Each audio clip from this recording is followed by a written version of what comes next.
Welcome back to Miss Lutter's Calculation Station. This is part 5 of 10 for the Algebra 2 final review.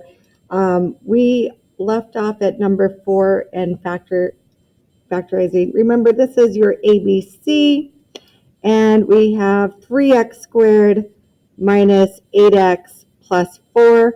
We're looking for two numbers that multiply for a times c, which is 12, and add up to 8.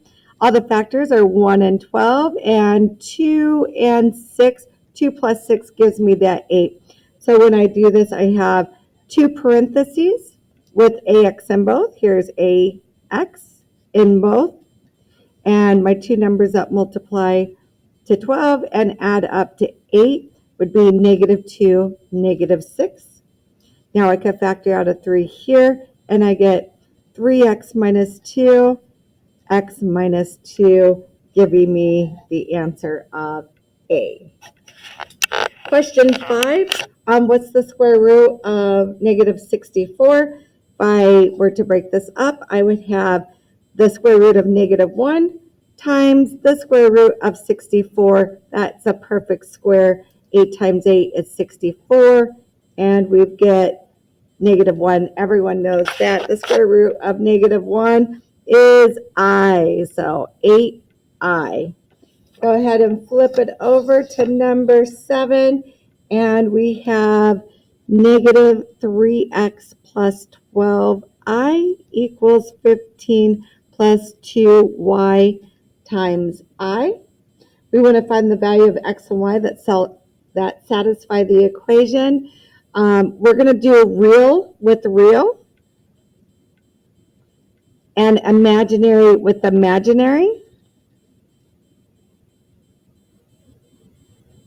So I have -3x equals 15, and then we've got 12i equals 2yi. Divide both sides by -3, and we get x equals -5.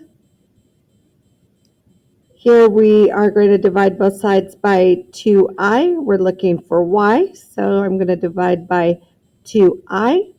Those reduce, and I'm left with 6 equals y. Number 8,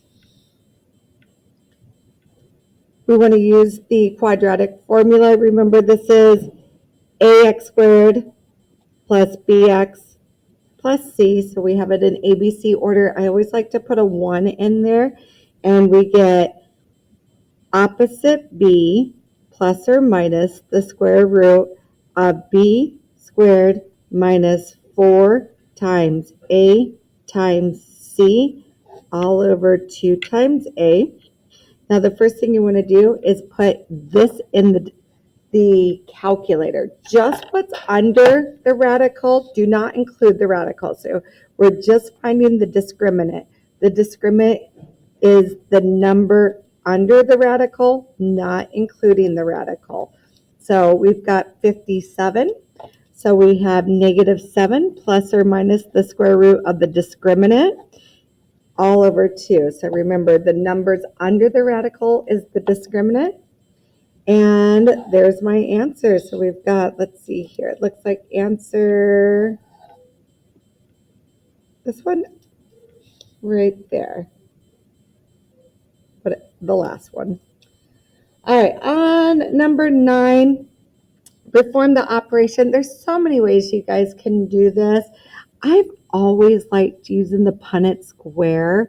This is, you probably learned to do FOIL first, outer, inner, last, but anytime I could squeeze in a Punnett square, I really like doing that. We have 3, 2i, a 4, and an I. It's real easy because you just multiply them.